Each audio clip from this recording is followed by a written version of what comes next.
The filming is now almost over, and so far no one has been hurt.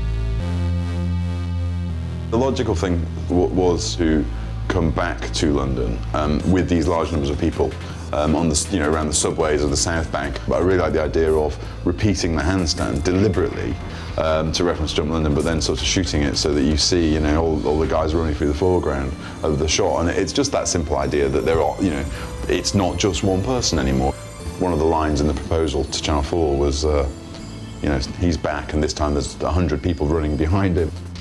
The South Bank is a fitting place for the finale, as it occupies a special place in the hearts of freerunners. It's not Sunday morning, we're not here kind of, just hanging out, having fun. We are here, we're paying to be here. There are risk assessments, there are health and safety advisors, there are, a lot of people here watching us, making sure we're doing everything right. It's quite important to not muck about. People like Blue travel across the country to practice here.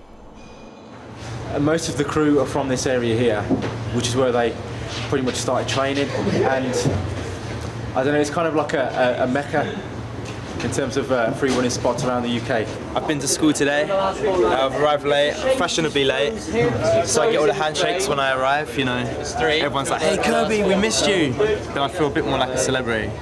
Kirby has played a major part in the film and has had his own theme tune composed. Kirby, who's sort of one of the youngest members of the group, and we very quickly homed in on who he was. He is living proof that parkour can change lives. I was amazed by his kind of openness and his kind of emotional intelligence. I mean, it was quite impressive. He was very eloquent at the time, he was 17. This is my home. I live here. The crew have the added challenge of working with a large group of British freerunners who are all in awe of Sebastien and eager to impress.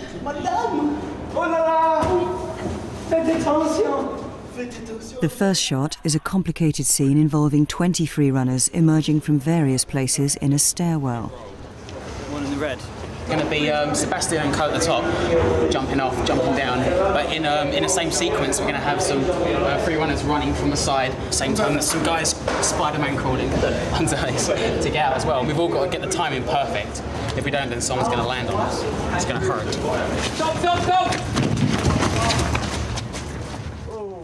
Unfortunately, there's a collision. One of the guys who were in the lower group, they got their timing wrong, and I ended up coming over and almost landing on top of them. I came out and then got kicked in the face by someone. Someone flying from above. Check this out! Watching the movie there. There we go. 1, 2, 3. See how he just crawls underneath as though he's been killed? It did look good though. It looks amazing. Twister! Yeah, next man up there. With so many excitable performers, stunt coordinator Julian has his work cut out. All arse and get out of here. Exactly the same. Free running is not about following rules, so organisation can be a problem. Despite the hiccup, the shot is a big success. Mike lines up the free runners for what is to be the action sequence finale. The end shot, as I would like it, is pretty much everyone running and everyone stopping as simultaneously as possible. Try not to be grinning, try not to be pulling your hat down over your face. As the day continues, the group get more excited. Their instinct as free runners is not to be controlled. Stop running. You're like gangsters.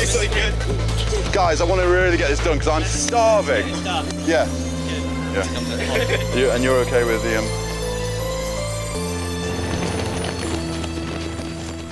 The boys manage to keep a straight face, but not for long. It was alright. It was too hard to stop laughing though. It did squeal. Especially with Seb, he's such a joker. It's just impossible not to laugh. 8 weeks of filming in 10 locations is almost at an end. So far, everything has gone to plan. Suddenly, a call comes through to the production team on the radio. Offset, one of the British freerunners has been injured doing unplanned parkour moves away from the expert supervisors on the chute.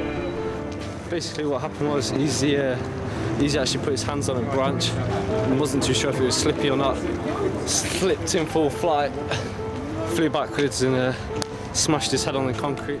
It's what they've been told not to do at every safety briefing on every day of the shoot.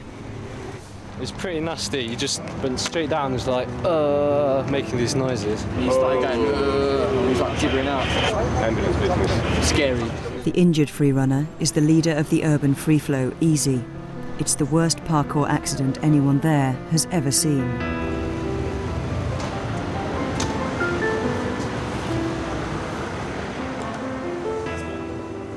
He's conscious but dazed, and worryingly, there's blood coming from his ear. It's quickly clear that he will have to be taken to hospital. Preparations are made to immobilise him and to get him into the ambulance. You would not believe it. Easy is now being put into the back of an ambulance with a head injury and has no recollection of what's happened. What did I tell you? Talk about a sense of foreboding. Easy of all people. As Easy is driven away, the crew make the decision to abandon the day's filming. The first thing to say about Easy's accident is ultimately it could have been a hell of a lot worse, and he's very, very lucky. Easy's injuries aren't as bad as were first feared, and a week later, a reshoot is arranged. Last day, thank God, and what we're doing is getting the pickup shots that we didn't get last week. Easy is sidelined for a few weeks to recover, so he's effectively an onlooker. If he'd been more seriously injured earlier, it would have been hugely problematic.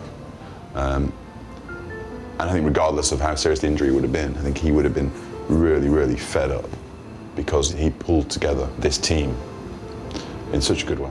Easy returns to the scene of his accident. This tree here, there's a technique we do which is called a double tap monkey swing, which I've done 1,000 times before. And basically you run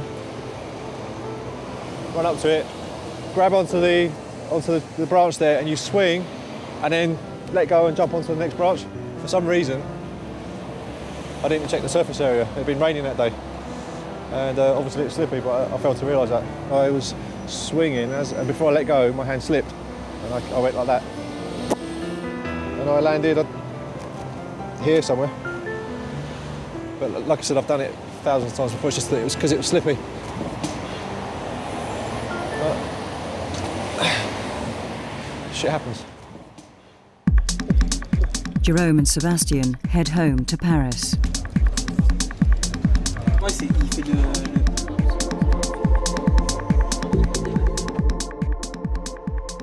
Finally, the filming is now drawing to a close. The British freerunners have worked with the crew to create an amazing piece of television. They look back on what they've achieved. I hope it has that kind of effect where people who haven't done it before will get into it after watching this. Just can't wait till it comes out now. Make sure every single person I've ever met in respect to my life is watching it. Easy is thinking ahead. We've got quite a busy schedule with regard to doing demos and some advertising that we're going to be doing. It's been good for the guys because it's allowed them to grow. It's soon time to go their separate ways. PK for life! Everybody, yeah, we love it! And to say goodbye to the cameras. And to Mike, their director, collaborator, and friend. That's basically it. Thank God! It's getting really cold. And it's 4 o'clock, it's dark. How are you meant to make television programs? It goes dark at 4 o'clock. It's been a pleasure. Did you use the excuse again? Last time you did this. Alright. Peace. The end. This is where we walk into the sunset and you put some like fancy music.